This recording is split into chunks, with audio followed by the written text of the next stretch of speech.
कहानी की शुरुआत होती है साल 1720 से, जब एक विशाल जहाज समुद्र के बीच तैरता हुआ दिखाया जाता है। उस जहाज पर एक लड़की एलिजाबेथ खड़ी है, जो बड़ी मासूमियत से समुद्री लुटेरों का गीत गा रही होती है। तभी एक आदमी वहां आता है और जल्दी से कहता है, ये मत गाओ, ये समुद्री डाकुओं का इलाका है, उनके मनहूस गीत गाना अच्छा नहीं होता। इतना कहने के कुछ ही पल बाद वहां आता है लेफ्टिनेंट जेम्स, जो समुद्री डाकुओं से सख्त नफरत करता है। वो एलिजाबेथ को घूरते हुए कहता है, हर समुद्री डाकू के लिए सिर्फ एक सजा होती है, मौत। जेम्स की नजरों में लुटेरे इंसान नहीं, दरिंदे होते हैं। उसी वक्त वहां आता है एलिजाबेथ का पिता, जो उस जहाज का गवर्नर होता है। वो गुस्से में कहता है, मेरी बेटी से ऐसे बात मत करो, मैं नहीं चाहता कि उसके दिल में किसी तरह का डर बैठ जाए। गवर्नर और जेम्स वहां से चले जाते हैं और एलिजाबेथ फिर से समंदर की तरफ देखने लगती है, लेकिन तभी उसकी नजर कुछ पर पड़ती है। वो घबराकर चिल्लाती है, कोई है वहां, कोई समंदर में गिर गया है। सब लोग दौड़ पड़ते हैं और उस दिशा में देखते हैं। पानी के ऊपर एक बेहोश लड़का तैर रहा होता है। लोग तुरंत उसे खींचकर जहाज पर लाते हैं और यहीं से शुरू होती है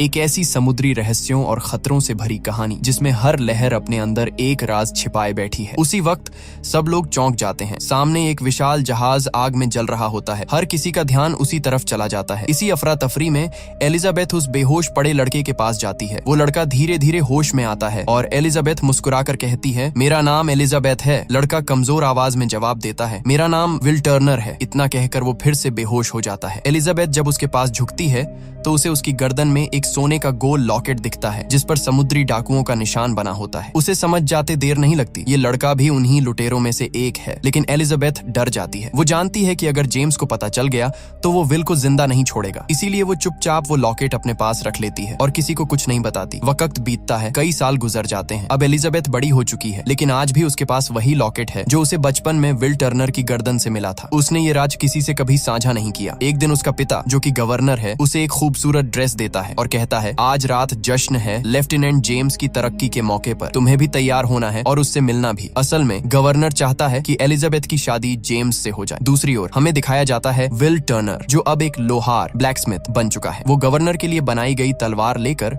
उनके घर आता है। वहीं उसकी मुलाकात होती है एलिजाबेथ से। सालों बाद मिलकर दोनों बेहद खुश होते हैं, लेकिन एलिजाबेथ के पिता को यह दोस्ती पसंद नहीं आती। वो उसे वहां से ले जाकर जश्न में शामिल कर देता है। उधर समंदर के पार एक और रहस्यमयी किरदार की एंट्री होती है। एक टोपी पहने हुए चालाक मुसाफिर, जो अपनी छोटी सी नाव लेकर पोर्ट रॉयल पहुंचता है। वो और कोई नहीं बल्कि जैक स्पैरो है, वो नाम जिसे दुनिया समुद्र का सबसे खतरनाक डाकू कहती है। उसी वक्त एक आदमी जैक स्पैरो के पास आता है और कहता है, यहाँ पोर्ट रॉयल में अपनी नाव बांधने के लिए एक सिल्वर कॉइन देना पड़ता है। जैक मुस्कुराता है, अपनी जेब से 3 सिल्वर कॉइन निकालता है और मजाकिया अंदाज में कहता है, लो 3 ले लो और मेरा नाम भूल जाना। इतना कहकर वो आगे बढ़ जाता है और जहाज की ओर निकल पड़ता है। थोड़ी ही देर में वहाँ 2 सिपाही पहुँचते हैं। उनमें से एक जैक से पूछता है, तुम यहाँ क्या कर रहे हो? जैक बड़ी मासूमियत से जवाब देता है, बस चोरी करने वाला था। सिपाही एक दूसरे की तरफ देखकर हंसते हैं। उन्हें यकीन ही नहीं होता कि कोई इतनी आसानी से ऐसा कह सकता है। अब कैमरा किले के ऊपर जाता है, जहाँ एलिजाबेथ और लेफ्टिनेंट जेम्स साथ खड़े हैं। जेम्स एलिजाबेथ से अपने प्यार का इजहार कर रहा होता है, लेकिन एलिजाबेथ की ड्रेस इतनी टाइट होती है कि उसे सांस लेने में तकलीफ होने लगती है। वो अचानक चक्कर खाकर गिर जाती है और किले की ऊंची दीवार से नीचे समंदर में जा गिरती है। जैसे ही वो गिरती है, उसकी गर्दन में लटका हुआ वही सोने का लॉकेट, जो समुद्री डाकुओं का निशान लिए हुए था, पानी में डूब जाता है। जैसे ही वो लॉकेट समंदर की गहराइयों में जाता है, पानी के अंदर से एक अजीब सी कंपन और गूंज उठने लगती है, जैसे किसी पुरानी ताकत को उसकी नींद से जगा दिया गया हो। समंदर में एक तेज लहर उठती है, जिसकी गूंज चारों ओर फैल जाती है। उसी वक्त जैक स्पैरो ऊपर से देखता है कि एलिजाबेथ पानी में गिर गई है। बिना एक पल घुमाए वो समंदर में छलांग लगा देता है। वो तेजी से तैरकर एलिजाबेथ तक पहुंचता है और उसे कंधे पर उठाकर किनारे ले आता है। वो मुश्किल से होश में आती है। तभी जैक की नजर उसकी गर्दन पर पड़ती है, वहीं सोने का लॉकेट, जिस पर बना था समुद्री डाकुओं का निशान। जैक हैरान होकर पूछता है, ये लॉकेट तुम्हारे पास कैसे आया? लेकिन इससे पहले कि एलिजाबेथ कुछ जवाब दे पाती, वहाँ पहुंच जाते हैं जेम्स के सिपाही और एलिजाबेथ के पिता। वे बंदूकें तान कर जैक स्पैरो को घेर लेते हैं। एलिजाबेथ जल्दी से कहती है, रुको, इसने मेरी जान बचाई है, इसे छोड़ दो। लेकिन जेम्स की नजर जैक के हाथ पर जाती है। वहाँ बना होता है समुद्री डाकुओं का निशान। वो गुस्से से कहता है, तू एक पायरेट है और इसके लिए सजा सिर्फ मौत है। जैक मुस्कुराता है और अचानक चालाकी से एलिजाबेथ को पकड़कर उसकी गर्दन पर पिस्तौल रख देता है। अब पीछे हटो, वरना तुम्हारी कीमती लेडी का क्या होगा मैं नहीं जानता। सब पीछे हट जाते हैं और जैक उस मौके का फायदा उठाकर तेजी से भाग निकलता है। सिपाही उसका पीछा करते हैं, लेकिन जैक अपनी चालाकी और हिम्मत से सबको धोखा देकर भाग निकलता है। वो पहुंचता है एक लोहार की दुकान में, जहां वो अपनी हथकड़ियां काटने की कोशिश करता है। है। ये दुकान किसी और की नहीं बल्कि विल टर्नर की होती है। थोड़ी देर बाद विल अंदर आता है और जैसे ही उसे जैक दिखता है, दोनों के बीच शुरू हो जाती है एक जबरदस्त तलवारबाजी। तलवारें टकराती हैं, चिंगारियां उड़ती हैं, दोनों ही बेहद माहिर तलवारबाज निकलते हैं। लेकिन तभी सिपाही वहां पहुंच जाते हैं। वो जैक को पकड़ लेते हैं और आखिरकार जैक स्पैरो को जेल में डाल दिया जाता है। उसी रात समंदर की गहराइयों से उठती अंधेरी परछाइयां अब पोर्ट रॉयल की ओर बढ़ रही होती हैं। दूर क्षितिज पर दिखाई देता है एक भयावह जहाज जिसका नाम है ब्लैक पर्ल। असल में जब एलिजाबेथ समंदर में गिरी थी तब उसके लॉकेट यानी समुद्री डाकुओं के सोने के सिक्के से एक अजीब सी कंपन और लहरें पूरे समंदर में फैल गई थीं। उन्हीं लहरों ने ब्लैक पर्ल के समुद्री डाकुओं को ये संकेत दिया कि उनका खोया हुआ खजाना यहीं पोर्ट रॉयल में है। और फिर ब्लैक पर्ल के डाकू आधी रात को हमला कर देते हैं। तोपों की आवाज गूंज उठती है, लोग चीखते हुए भाग रहे हैं, पूरा बंदरगाह आग और तबाही में बदल जाता है। इसी दौरान कुछ डाकू उस कमरे तक पहुंच जाते हैं जहां एलिजाबेथ छिपी होती है। वो दरवाजा तोड़कर अंदर घुसते हैं और चिल्लाते हैं, हमारी चीज हमें वापस दो, वो सोने का सिक्का कहाँ है? एलिजाबेथ डर तो जाती है लेकिन हिम्मत दिखाते हुए कहती है, मैं तुम्हारे मुखिया से बात करना चाहती हूँ। डाकू रुक जाते हैं क्योंकि उनके नियम के अनुसार अगर कोई उनके कप्तान से मिलने की मांग करे तो उसे मौका दिया जाता है। इसलिए वो एलिजाबेथ को पकड़कर अपने जहाज ब्लैक पर्ल पर ले जाते हैं। अगली सुबह जब विल टर्नर को पता चलता है कि एलिजाबेथ को समुद्री डाकू उठा ले गए हैं, वो भागा हुआ गवर्नर और जेम्स के पास पहुंचता है। वो कहता है, हमें कुछ करना होगा, एलिजाबेथ खतरे में है। लेकिन कोई उसकी बात नहीं सुनता क्योंकि सब उसे सिर्फ एक लोहार ब्लैकस्मिथ समझते हैं। उसी वक्त एक सिपाही बताता है, कल जेल में बंद जैक स्पैरो ब्लैक पर्ल नाम के जहाज का जिक्र कर रहा था। ये सुनकर विल तुरंत जेल में बंद जैक के पास जाता है। वो कहता है, हमें एलिजाबेथ को बचाना होगा, अगर तुम मेरी मदद करोगे तो मैं तुम्हें यहाँ से आजाद कर दूंगा और तुम्हें एक सुरक्षित जगह तक ले जाऊंगा। जैक मुस्कुराता है लेकिन जैसे ही उसे पता चलता है कि विल का पूरा नाम विल टर्नर है, वो चौंक उठता है। टर्नर यानी तुम बूटस्ट्रैप टर्नर के बेटे हो? उसे समझ आ जाता है कि ये वही खून है जो कभी समुद्री डाकुओं के दल का हिस्सा था। विल जैक को जेल से निकालता है और दोनों मिलकर पहुंचते हैं एक विशाल जहाज डॉन्टलेस पर। वो उसे चुराने की योजना बनाते हैं लेकिन तभी जेम्स को पता चल जाता है कि जैक और विल जहाज चुराने वाले हैं। वो अपने सारे सिपाहियों को आदेश देता है, सब के सब तुरंत डॉन्टलेस पर पहुंचो। पर जेम्स नहीं जानता था कि ये सब जैक स्पैरो की एक और चालाकी भरी चाल थी। अब कहानी और भी रोमांचक मोड़ लेती है। जब जेम्स अपने सारे सिपाहियों को डॉन्टलेस पर भेज देता है तो उसी वक्त जैक स्पैरो और विल टर्नर चुपके से एक और जहाज इंटरसेप्टर पर चढ़ जाते हैं। सबकी नजरों के सामने बिना किसी डर के दोनों उस जहाज को चुरा लेते हैं और समंदर की लहरों में निकल पड़ते हैं। रास्ते में विल हैरानी से पूछता है, जब तुम्हें मेरा नाम पता चला तब तुमने मेरी मदद करने का फैसला क्यों किया? जैक मुस्कुराता है और जवाब देता है, क्योंकि तुम एक लोहार के बेटे नहीं हो, तुम एक समुद्री डाकू के बेटे हो। तुम्हारे पिता का नाम था बूटस्ट्रैप टर्नर जो कभी ब्लैक पर्ल जहाज के दल का हिस्सा था। ये सुनकर विल सन्न रह जाता है। जिस पिता को वो हमेशा एक साधारण आदमी समझता था, वो असल में एक भयभीत करने वाला समुद्री डाकू निकला। थोड़ी देर बाद दोनों एक टापू आइलैंड पर पहुंचते हैं जहां जैक अपने पुराने साथियों से मिलता है। वो कहता है, हमें ब्लैक पर्ल तक पहुंचना होगा, हम वहां के कप्तान हेक्टर बारबोसा से सौदा करेंगे और सही वक्त पर उसका जहाज छीन लेंगे। विल थोड़ा घबरा कर कहता है, बारबोसा कभी हमें ब्लैक पर्ल नहीं देगा। जैक आंखों में चालाक चमक के साथ कहता है, दे देगा, क्योंकि उसे चाहिए बूटस्ट्रैप टर्नर का बेटा। विल टर्नर, हम उसे तुम देंगे और बदले में लेंगे ब्लैक पर्ल। उधर ब्लैक पर्ल पर एलिजाबेथ को कैप्टन बारबोसा के सामने लाया जाता है। वो गुस्से में कहती है, मैंने तुम्हें तुम्हारा सोने का सिक्का लौटा दिया है, अब मुझे जाने दो। बारबोसा ठंडी मुस्कान के साथ एलिजाबेथ की ओर देखता है और कहता है, ये कोई साधारण सोने का सिक्का नहीं है, ये सिक्का है एजटेक के शापित खजाने का हिस्सा। वो धीरे धीरे आगे बढ़ता है और समझाना शुरू करता है, एक समय था जब 882 सोने के सिक्के एजटेक देवताओं ने कोर्टेस को दिए थे ताकि वो एजटेक लोगों का नरसंहार बंद कर दे। लेकिन उसने वो सिक्के तो ले लिए पर खून खराबा बंद नहीं किया। उसकी इसी लालच और विश्वासघात के कारण देवताओं ने उन सिक्कों पर एक भयानक श्राप लगा दिया। अगर कोई इंसान उन सिक्कों में से एक भी सिक्का चुरा ले तो उसे हमेशा हमेशा के लिए सजा भुगतनी पड़ेगी, दुनिया के अंत तक। बारबोसा आगे कहता है, हम भी उस खजाने के बारे में जानते थे। हमने वो 822 सिक्कों वाला संदूक लूटा और उसके साथ जो भी सोना था सब छीन लिया। हमने उस दौलत को शराब, औरतों और ऐशो आराम में उड़ा दिया, लेकिन फिर भी हमारी भूख कभी खत्म नहीं हुई। उसकी आवाज भारी हो जाती है, क्योंकि हम श्रापित हैं। हम मर नहीं सकते, खा नहीं सकते, महसूस नहीं कर सकते। हमारी आत्माएं इस सोने से बंधी हुई हैं। फिर वो एलिजाबेथ की आंखों में देखकर कहता है, और अब इस श्राप से मुक्त होने के लिए हमें सारे 822 सिक्के और उस श्राप को तोड़ने वाला खून चाहिए। और अब जब वो सिक्का तुम्हारे पास है तो तुम्हारा खून ही हमारी आजादी की कुंजी बनेगा। ये सुनते ही एलिजाबेथ घबरा जाती है। वो झट से बारबोसा को चाकू मारती है और वहाँ से भाग निकलती है। लेकिन जैसे ही वो जहाज के बाहर आती है वो स्तब्ध रह जाती है, क्योंकि वहाँ एक भी इंसान नहीं होता। हर तरफ सिर्फ कंकाल स्केलेटन चलते हुए दिखाई देते हैं। हड्डियां आपस में टकरा रही हैं और चांदनी में उनकी चमक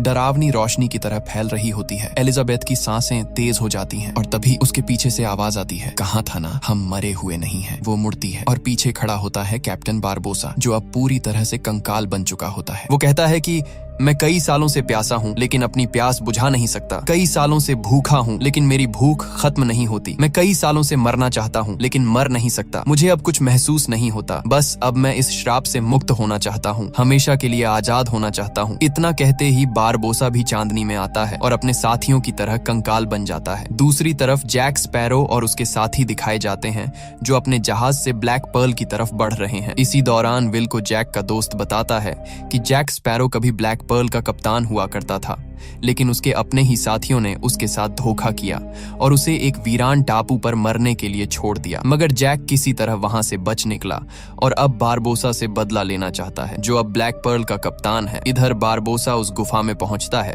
जहां 881 सोने के सिक्के रखे हुए हैं। वो कहता है, हमने वो सारे सिक्के वापस रख दिए जो हमने खर्च किए थे। अब बस आखिरी सिक्का लौटाना है ताकि हम इस श्राप से आजाद हो सकें। तभी जैक स्पैरो और विल भी वहां पहुंच जाते हैं। बारबोसा एलिजाबेथ का हाथ काटकर उसका खून उस डिब्बे में डालता है जिसमें सिक्के रखे हैं, लेकिन कुछ नहीं होता। श्राप खत्म नहीं होता। बारबोसा समझ जाता है कि एलिजाबेथ बूटस्ट्रैप टर्नर की बेटी नहीं है और गुस्से में उसे थप्पड़ मार देता है जिससे वो नीचे गिर जाती है। यहाँ बारबोसा और उसके साथियों के बीच बहस शुरू हो जाती है। तभी पानी से विल बाहर निकलता है और चालाकी से एलिजाबेथ और सिक्का लेकर वहां से भाग जाता है। लेकिन बारबोसा के एक साथी जैक स्पैरो को पकड़ लेते हैं। बारबोसा उसके पास आता है और कहता है, मैं ब्लैक पर्ल का असली कप्तान था। तुमने ही मेरे साथ धोखा किया था। खजाना मिलने से पहले ही तुमने मुझे उस सुनसान टापू पर छोड़ दिया था ताकि तुम खुद श्राप से बच सको। लेकिन मैं जानता हूँ कि तुम्हें किसका खून चाहिए। अगर तुम वो खून पाना चाहते हो तो मैं तुम्हें उस इंसान तक ले जा सकता हूँ। तभी बारबोसा का एक साथी आता है और कहता है कि हम इंटरसेप्टर जहाज के करीब पहुंच चुके हैं। वहीं पर एलिजाबेथ और वो लड़का है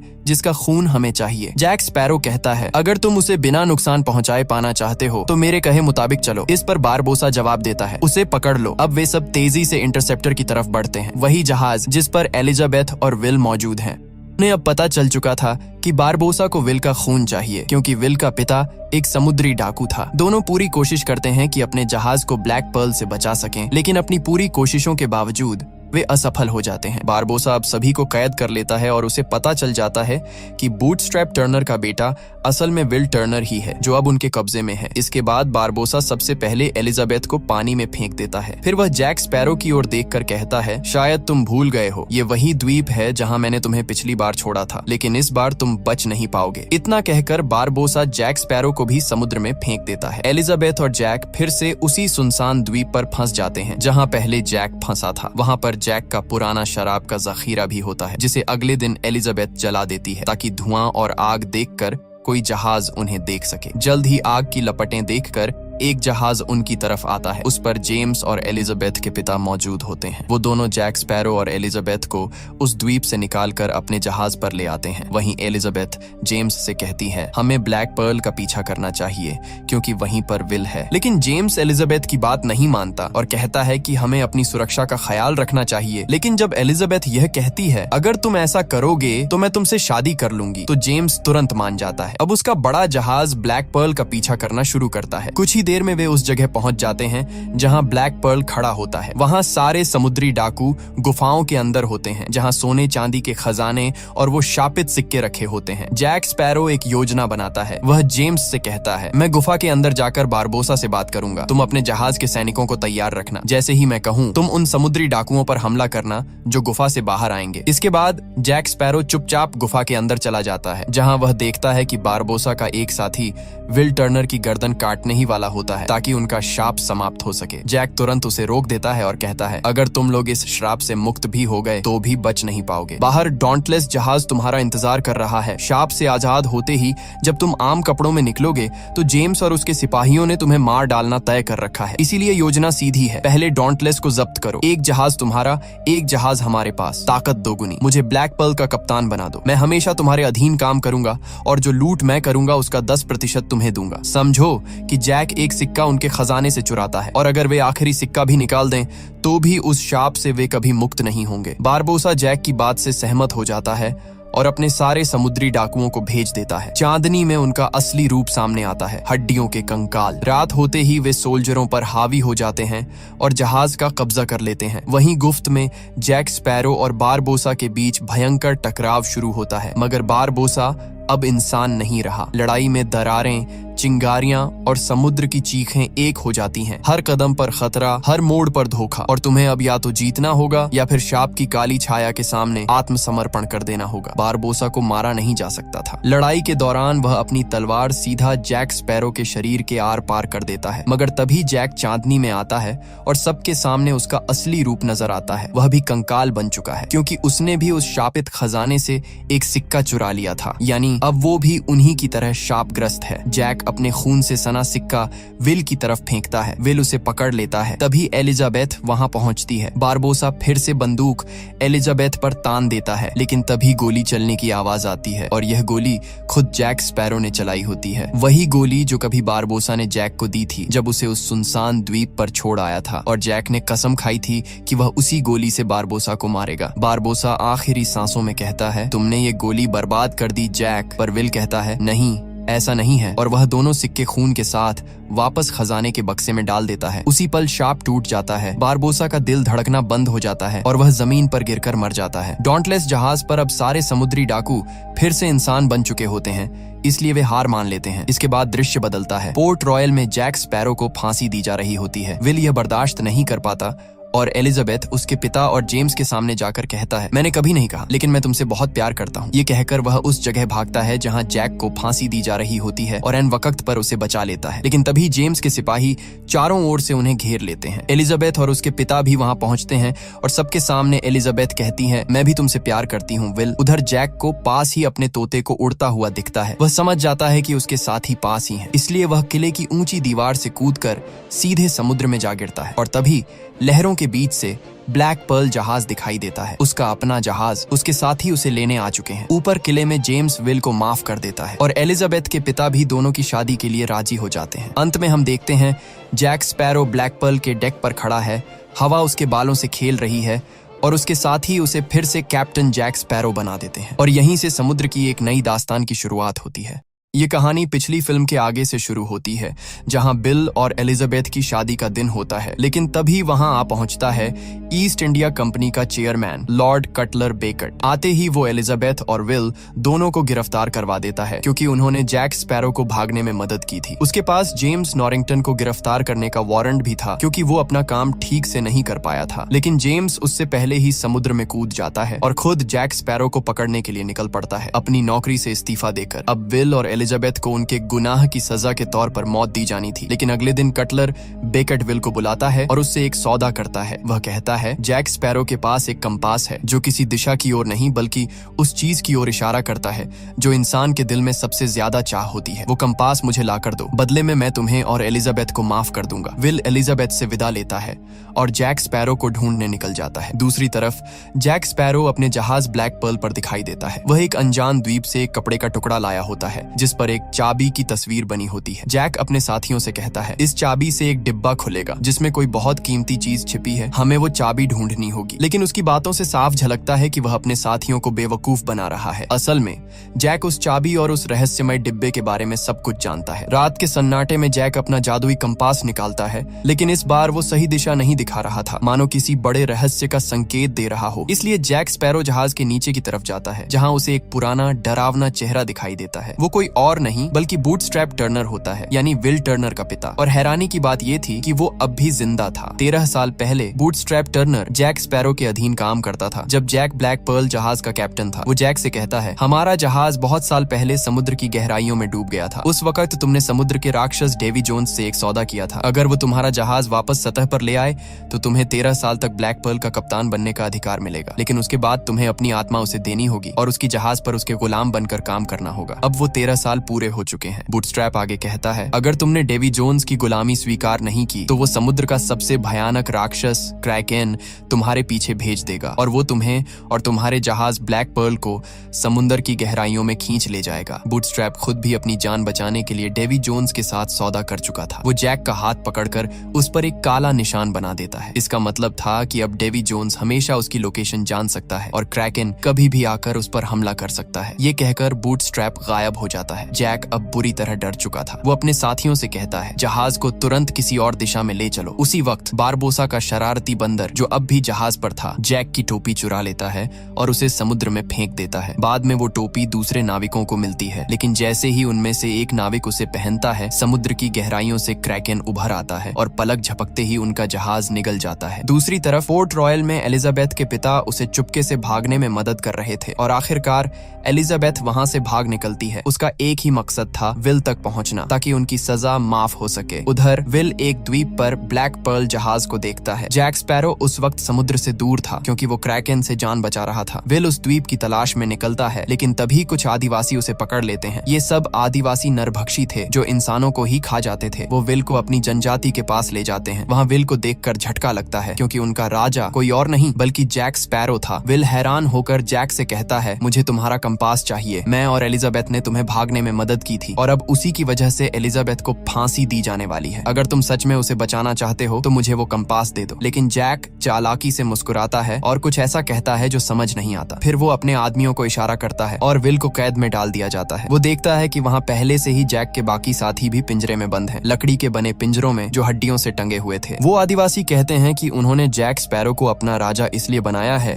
क्योंकि उनके मुताबिक जैक के अंदर कोई पवित्र आत्मा है जिसे मुक्त करना जरूरी है। लेकिन मुक्त करने का उनका मतलब था उसे खा जाना, यानी अब वो जैक की बलि देने की तैयारी कर रहे थे। सारे आदिवासी मिलकर जैक को मारने की रस्म की तैयारी करने लगते हैं। तभी एक आदिवासी वहाँ आता है और कहता है कि जो लोग पिंजरे में बंद थे, यानी जैक के साथी, वो सब भागने की कोशिश कर रहे हैं। ये सुनते ही पूरी जनजाति उन्हें पकड़ने के लिए वहाँ से निकल जाती है। इस मौके का फायदा उठाकर जैक भी अपनी जान बचाने के लिए भाग निकलता है। काफी मुश्किलों और चालाकी से रास्ता बनाते हुए जैक, विल और बाकी साथी किसी तरह ब्लैक पर्ल जहाज तक पहुंच जाते हैं और उस श्रापित द्वीप से निकल भागते हैं। जहाज पर पहुंचते ही जैक विल को बताता है, लॉर्ड कटलर को मेरे कंपास से मतलब नहीं है। असल में वो उस खजाने को चाहता है जिसकी दिशा ये कंपास दिखा सकता है, लेकिन उस खजाने तक पहुंचने के लिए हमें पहले उसकी चाबी ढूंढनी होगी और इसके लिए हमें मिलना होगा टिया डालमा से। थोड़ी देर बाद सब लोग टिया डालमा के घर पहुंचते हैं, जो एक रहस्यमयी जादूगरनी होती है, वही औरत जिसने जैक को उसका जादुई कंपास दिया था। टिया डालमा समझाती है, ये कंपास किसी दिशा को नहीं दिखाता बल्कि वो दिखाता है जिसकी इंसान के दिल में सबसे गहरी चाह होती है। लेकिन जैक के मन में उस चाबी को ढूंढने की सच्ची इच्छा नहीं थी, इसलिए कंपास उसे रास्ता नहीं दिखा रहा था। फिर टिया डालमा एक और बड़ा राज बताती है, जिस संदूक को तुम ढूंढ रहे हो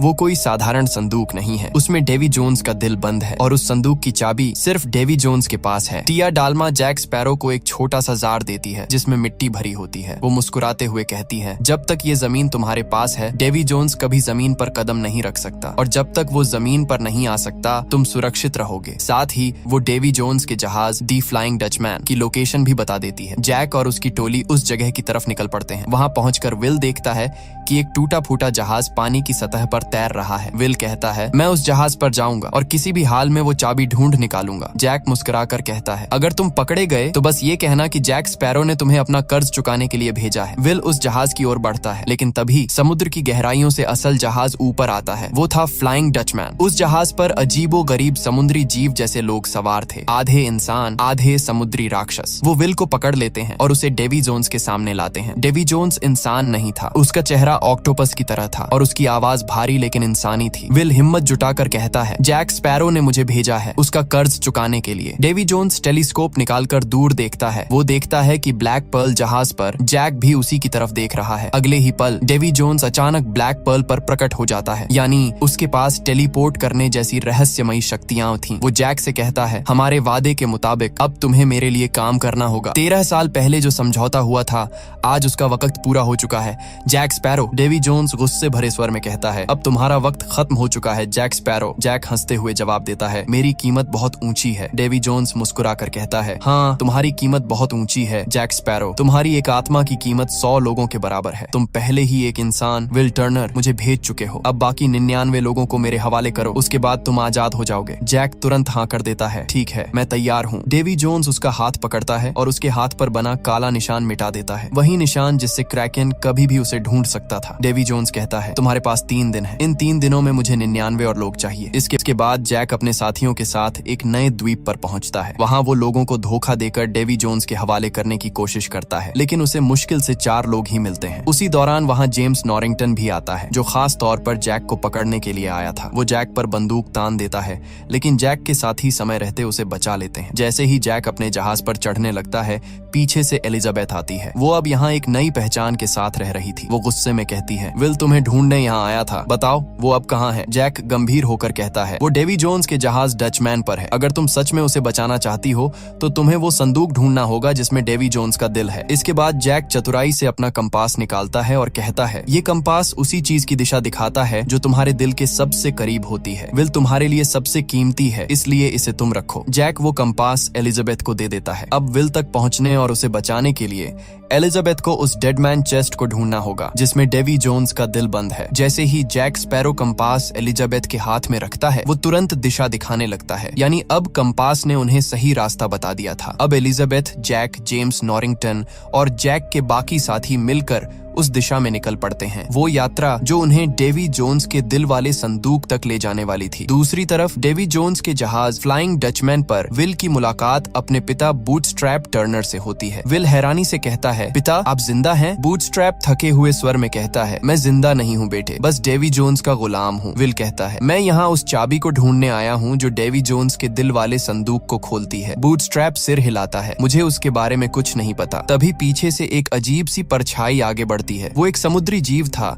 जो कभी इंसान रहा होगा। वो कहता है, डेवी जोन्स वो चाबी हमेशा अपने पास रखता है, अपने गले में। अब विल और उसका पिता जहाज के एक और हिस्से में जाते हैं जहां डेवी जोन्स के गुलाम एक अजीब खेल खेल रहे थे। वो खेल पासे डाइस का था, लेकिन यहाँ दांव पर पैसे नहीं, जिंदगी के साल लगाए जा रहे थे। विल आगे बढ़कर कहता है, मैं भी ये खेल खेलना चाहता हूँ, लेकिन तुम्हारे खिलाफ डेवी जोन्स। अगले ही पल डेवी जोन्स वहां आ जाता है और अपनी ठंडी आवाज में पूछता है, और क्या दांव लगाना चाहते हो विल टर्नर? विल दृढ़ता से जवाब देता है, मैं अपनी पूरी जिंदगी दांव पर लगाऊंगा और बदले में तुम्हें भी वो चाबी दांव पर लगानी होगी। डेवी जोन्स कुछ पल सोचता है, फिर धीरे धीरे अपने गले से चाबी निकालता है, वही चाबी जो डेड मैन चेस्ट को खोल सकती थी। अब खेल शुरू होता है। डेवी जोन्स और विल टर्नर के बीच पासे फेंके जाते हैं, दांव बढ़ता जाता है। तभी बूटस्ट्रैप टर्नर भी वहां पहुंचता है और खेल में शामिल हो जाता है। लेकिन जब वो देखता है कि उसका बेटा विल हारने वाला है, तो वो अपने बेटे को बचाने के लिए झूठ बोल देता है। वो पासों का गलत नंबर बताता है ताकि विल बच सके, लेकिन डेवी जोन्स बहुत चालाक था। वो तुरंत समझ जाता है कि बूटस्ट्रैप टर्नर ने झूठ बोला है। वो गुस्से में उठकर उसका पासा जांचता है और ठंडी आवाज में कहता है, तुमने मुझे धोखा दिया है। अब तुम्हारी सजा यही है कि तुम अपनी बाकी जिंदगी इसी जहाज पर बिताओगे, हमेशा के लिए मेरे गुलाम बनकर। डेवी जोन्स वहां से चला जाता है, लेकिन अब विल को सब समझ आ चुका था। उसे पता चल गया था कि वो चाबी कहाँ रखता है। रात में उसका पिता धीरे से उसके पास आता है और कहता है, बेटे अब जब तुम्हें पता है कि चाबी कहाँ है, तो मैं बाकी सबका ध्यान भटकाऊंगा। तुम उस वक्त डेवी जोन्स के पास जाओ, वो अभी सो रहा होगा, उससे वो चाबी चुरा लाओ। विल अपने पिता की बात मान लेता है। धीरे धीरे वो डेवी जोन्स के कमरे में पहुंचता है और बड़ी सावधानी से उसके गले से वो चाबी निकाल लेता है। वो दौड़कर वहां से भाग जाता है। अगली सुबह जब डेवी जोन्स उठता है तो उसे गले में चाबी नहीं मिलती, सिर्फ एक कपड़ा मिलता है जिस पर चाबी की तस्वीर छपी होती है। वो गुस्से में दहाड़ता है और अपनी टोली से कहता है, उसने चाबी चुरा ली है, अब हमें उसी द्वीप की ओर जाना होगा जहाँ वो संदूक है जिसमें मेरा दिल छिपा है। अब फ्लाइंग डचमैन जहाज उसी दिशा में बढ़ने लगता है। उधर उसी द्वीप पर जैक स्पैरो और एलिजाबेथ पहले ही पहुंच चुके होते हैं। दोनों मिलकर जमीन खोदते हैं और वहां से वो रहस्यमयी संदूक निकाल लेते हैं, वही संदूक जिसमें डेवी जोन्स का दिल धड़क रहा था। थोड़ी देर बाद विल टर्नर भी वहां पहुंच जाता है। अब उस संदूक को लेकर तीनों के बीच झगड़ा शुरू हो जाता है। जैक स्पैरो, जेम्स नॉरिंगटन और विल टर्नर तीनों उसे अपने लिए चाहते थे। जेम्स चाहता था कि वो संदूक लॉर्ड कटलर बेकेट को दे दे ताकि उसे अपनी पुरानी नौकरी और इज्जत वापस मिल सके। विल चाहता था कि वो संदूक हासिल कर अपने पिता को डेवी जोन्स की गुलामी से आजाद कर सके। जैक स्पैरो ये सब इसलिए चाहता था ताकि वो डेवी जोन्स को वो चीज देकर आजाद आदमी बन सके और फिर बिना किसी डर के खुले समुद्रों में आजादी से घूम सके। लेकिन तभी शुरू होती है एक जबरदस्त जबरदस्त तलवारबाजी की लड़ाई जैक, विल और जेम्स तीनों के बीच। लड़ते लड़ते वे एक चर्च तक पहुंच जाते हैं। तभी चर्च की घंटियां बजने लगती हैं और उसी आवाज से डेवी जोन्स के गुलाम वहां पहुंच जाते हैं। ये देखते ही एलिजाबेथ और उसके साथी छाती चेस्ट लेकर भागने लगते हैं, लेकिन कुछ ही देर में वो छाती एक पेड़ से टकराकर नीचे गिर जाती है। तभी डेवी जोन्स का एक गुलाम उसे उठाकर भाग जाता है, लेकिन जैक स्पैरो की नजर उस पर पड़ जाती है। वो तुरंत पीछे से आता है और उसे गिरा देता है। अब जैक खुद वो छाती लेकर भागता है और अंदर से डेवी जोन्स का दिल निकालकर एक जार में बंद कर देता है। उसी वक्त पीछे से एक गुलाम उस पर हमला कर देता है। जैक उससे भिड़ जाता है, पर तभी और भी डेवी जोन्स के गुलाम वहां आ धमकते हैं। अब चारों तरफ से वो घिर चुके हैं। जेम्स कहता है, जब तक ये छाती हमारे पास है वो हमें कभी नहीं छोड़ेंगे, अब देरी मत करो, यहाँ से निकलो। और वो खुद छाती लेकर भाग पड़ता है, लेकिन डेवी जोन्स के गुलाम उसे पकड़ लेते हैं और छाती उससे छीन लेते हैं। जेम्स किसी तरह जान बचाकर भाग निकलता है और डेवी जोन्स के सारे गुलाम वो छाती लेकर चले जाते हैं। अब जैक, विल और उनके बाकी साथी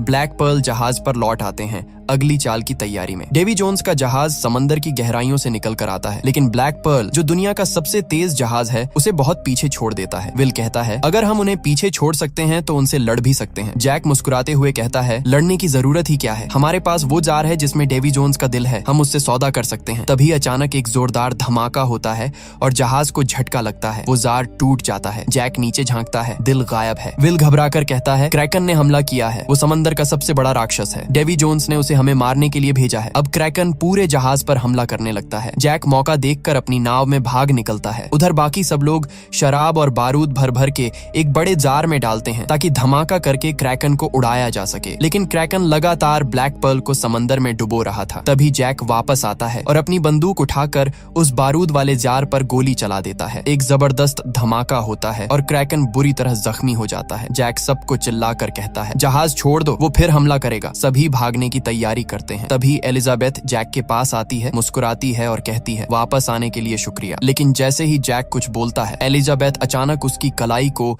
एक खंभे से हथकड़ी से बांध देती है। जैक हैरान रह जाता है। एलिजाबेथ जानती थी जैक के हाथ पर ब्लैक मार्क दोबारा उभर आया था और क्रैकन सिर्फ जैक स्पैरो की जान लेने आया था। बाकी सब लोग वहां से भाग निकलते हैं और जैक वो अकेला रह जाता है अपने भाग्य से मिलने के लिए। अब क्रैकन जैक के बिल्कुल सामने होता है, लेकिन भागने के बजाय जैक अपनी तलवार निकालता है और सीधे क्रैकन के मुंह में कूद पड़ता है। क्रैकन जोर से दहाड़ता है और ब्लैक पर्ल को पूरी तरह समंदर की गहराइयों में खींच लेता है। दूर से ये सब नजारा डेवी जोन्स खुद देख रहा होता है। जब वो जाकर अपना संदूक खोलता है तो देखता है कि दिल गायब है। वो गुस्से और दर्द से चिल्ला उठता है। उधर पोर्ट रॉयल में जेम्स लॉर्ड कटलर बेकेट के पास पहुंचता है और डेवी जोन्स का दिल उसे सौंप देता है। वो कहता है, अब आप डेवी जोन्स को नियंत्रित कर सकते हैं, वो वही करेगा जो आप चाहेंगे। इसके बदले जेम्स को उसकी नौकरी और इज्जत दोबारा मिल जाती है। दूसरी ओर एलिजाबेथ, विल और जैक के बाकी साथी टिया डाल्मा के पास बैठे उदास नजर आते हैं। सबका एक ही अफसोस है, काश हम जैक को वापस ला पाते। तब टिया डाल्मा कहती है, अगर तुम सब चाहो तो क्या तुम धरती के आखिरी छोर तक जाने को तैयार हो